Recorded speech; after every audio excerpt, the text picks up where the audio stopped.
18 నెలల్లో 300కి పైగా ఆత్మహత్యలు చేసుకున్నారు. గిట్టుబాటు లేక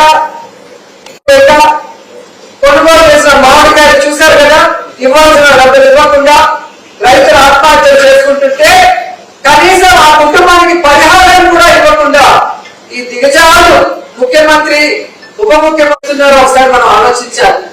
ప్రజల సొమ్ముతో ఫ్లైట్ లో బతుకుతారు, రైతులేమో పొలాల్లో గిట్టుబాటు ధరలు లేక కొనుగోలు జరగక ఇబ్బంది పడుతుంటారు. హోంమంత్రి ఏమో ఫ్లైట్లలో తిరుగుతూ జగన్ తిరగడానికి సమయం రెడీ వస్తుంది. కానీ ఇంతమంది ఆడపిల్లలు చనిపోతుంటే ఆమెకు చీమ పుట్టినకి రక్షణ లేదు అంటే ఆమె సిగ్గుపడాలి ఒక మహిళగాని కూడా ఈ సందర్భంగా తెలియజేసుకుంటున్నారు. బీజేపీకి సంబంధించిన వ్యక్తి కేంద్రంలో ఈరోజు బీజేపీ అధికారంలో ఉండి కూడా కేంద్రం నుంచి ఫండ్స్ తీసుకొచ్చి ఈరోజు పూర్తి కావాల్సిన 10 మెడికల్ కాలేజీలని పూర్తి చేయించలేకపోతున్నారు అంటే ఆ మంత్రి ఎందుకు, ఆ కూటమిలో చంద్రబాబు నాయుడు ఎందుకున్నాడు, ఆ కూటమిలో పవన్ కళ్యాణ్ ఎందుకున్నాడని నేను ప్రశ్నిస్తున్నాను. సిగ్గు లేకుండా ఈరోజు వాళ్ళ పదవుల కోసం ఈరోజు వాళ్ళు పాటుపడుతున్నారు తప్ప రాష్ట్ర ప్రజల కోసం మహిళల కోసం ఏమైనా పట్టించుకుంటున్నారా? ఇలాంటి సమయంలో మన వైఎస్ఆర్సీపీ వాళ్ళు ప్రతి అవకాశాన్ని అందిపుచ్చుకోవాలి. గతంలో మనం అన్ని మంచి చేసినా కోడగుట్టు మీద ఈగలు వెగినట్టు మన మీద జగన్ గారి మీద విషం జిమ్ముతూ ఏ విధంగా పార్టీని ప్రజల్లో భ్రష్టు పట్టించారు. వాళ్ళ ఇంట్లో నుంచి ఇచ్చారా, వాళ్ళ జోబులో నుంచి వచ్చారా అని ఎంత బ్రెయిన్ వాష్ చేశారు. మరి ఈరోజు వాళ్ళ ఇంట్లో నుంచి ఇస్తారా, వాళ్ళ జోబుల్లో నుంచి ఇస్తారా? ఇవ్వరు కదా. మరి ఎందుకు ఇవ్వట్లేదు ప్రజలకి అనేది మీరు మాట్లాడాలి.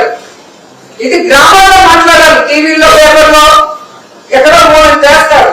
అదే మీరు గ్రామాల్లో ఉన్నప్పుడు అందరూ ఇక్కడ ఉన్నవాళ్ళు వాళ్ళ వాళ్ళ ఊర్లలో మాట్లాడితే ఒక పెళ్లి దగ్గర, ఒక హోటల్ దగ్గర లేదా ఒక చౌక దగ్గర కూర్చున్నప్పుడు రాజకీయాలందరూ నార్మల్ గా మాట్లాడుకుంటారు.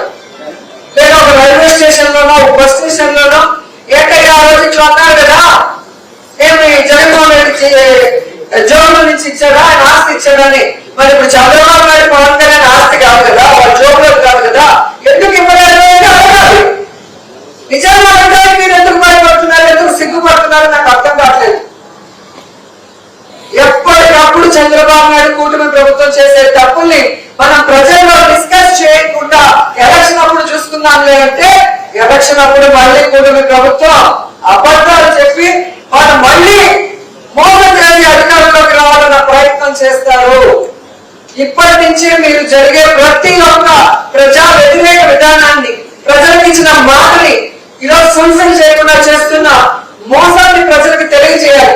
వాళ్ళకి తెలిసిలే మనం ఏం చెప్పేది అక్కడ.